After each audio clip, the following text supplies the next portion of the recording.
Ang bilog ng buhay ay makakatulong para matandaan natin ang mga aspeto na kailangan natin pangalagaan para tayo makaharap sa stress.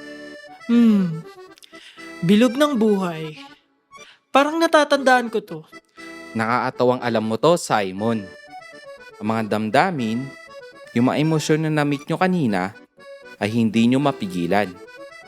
Pag bumigay kayo dito o kahit anumang damdamin, baka meron kayong magawa o masabi na pagsisihan ninyo.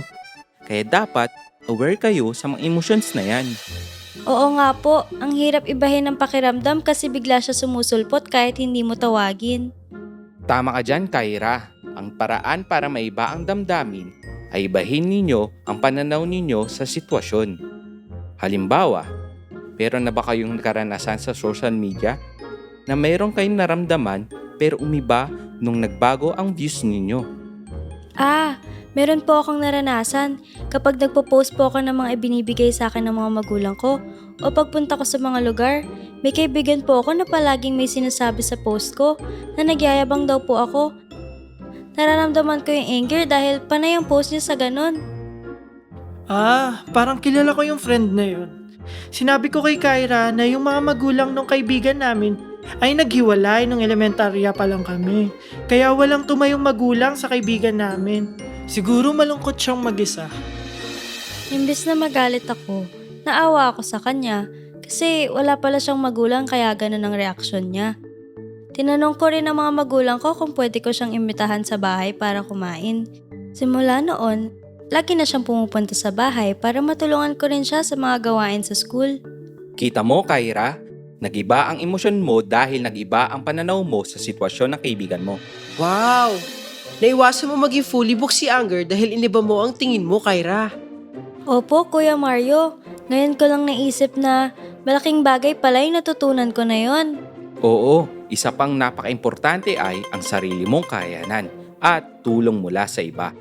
Pag sobrang stress sa isang problema, isipin mo kung saan ka magaling at kung paano mo nakayanan ang dati mong mga problema. Ay napakahalaga niyan. At kung marami ka ng karanasan sa buhay, marami ka nang natutunan kung paano harapin ang mga hamon dito.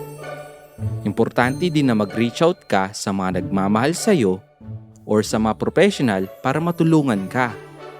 Hindi nakakahiya ang humingi ng tulong. Ako, aaminin ko, nakakalimutan ko humingi ng tulong kaya minsan sobrang tambak na ng mga pagsubok at nalulunod na ako bago pa may makapansin na kailangan ko na ng tulong. Naku Mario, dapat talaga conscious tayo na walang masama sa paghingi ng tulong para makayanan natin ang sobrang stress.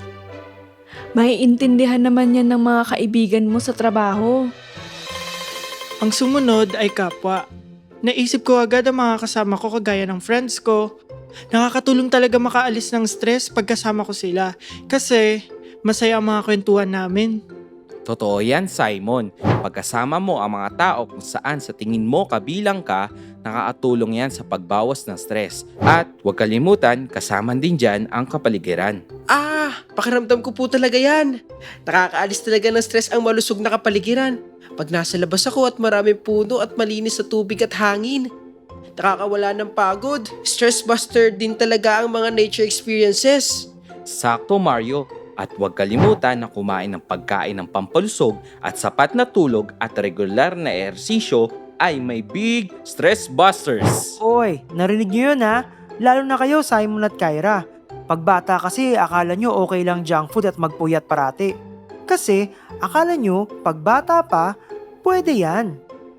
Oo nga po, mas makakayanan po pala talaga ang stress kapag kumain ng nakakalusog at huwag magpuyat. Nakakatuwa naman yan. Kaya Simon, alam mo nang nakakalusog na pagkain at pagtulog sa tamang oras ay stress busters na.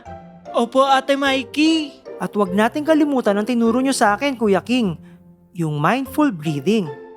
Yes, Manong G. Nakita na namin kayo gumawa niyan at ginaya ko po nga kayo. Siguro, mas maganda na gawin natin ang sabay-sabay. Sige nga, subukan natin. Hinga malalim paloob at palabas. Hinga malalim paloob at palabas. Wow! Ang ginhawa ng pakiramdam ko! Ako din, Mikey. Ang laking tulong. Isipin mo, stress buster pala ang tamang paghinga. Oo, yung mindful breathing ay nagpapadala ng signal sa brain to relax kaya nababawasan talaga ang level ng stress.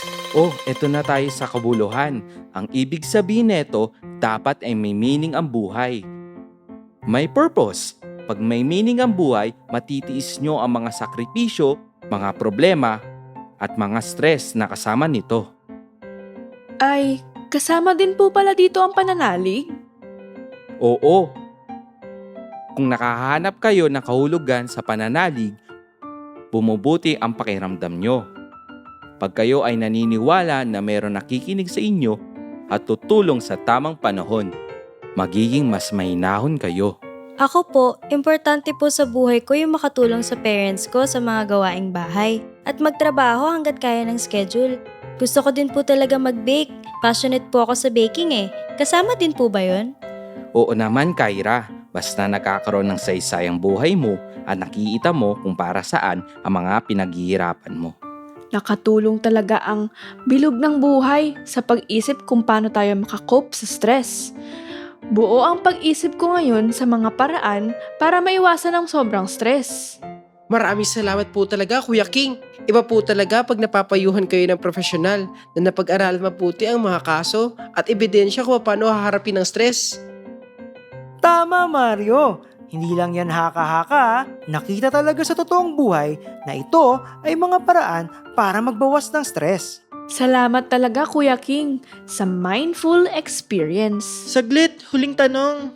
Meron po bang paraan na pagharap na nakakasama? Ang ganda ng tanong na yan. Meron. At ang isang grupo nito ay SAD. SAD? SAD? Yan po ba yung mga nakita namin kanina? Hindi, ibang-iba itong SAD na ito at ito ay may 3 personalidad. Ito ang S, sigarilyo, A, alak at D, droga. Napaka-importanteng malaman nyo yung mga SAD na yan. So yan ang focus natin sa next adventure natin. Ang dami nating natutunan sa adventure natin ngayon.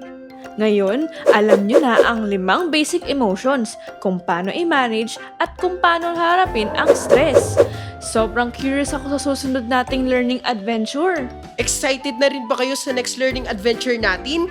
Kita-kita ulit tayo dito sa Mind School, where learning leads to a better normal.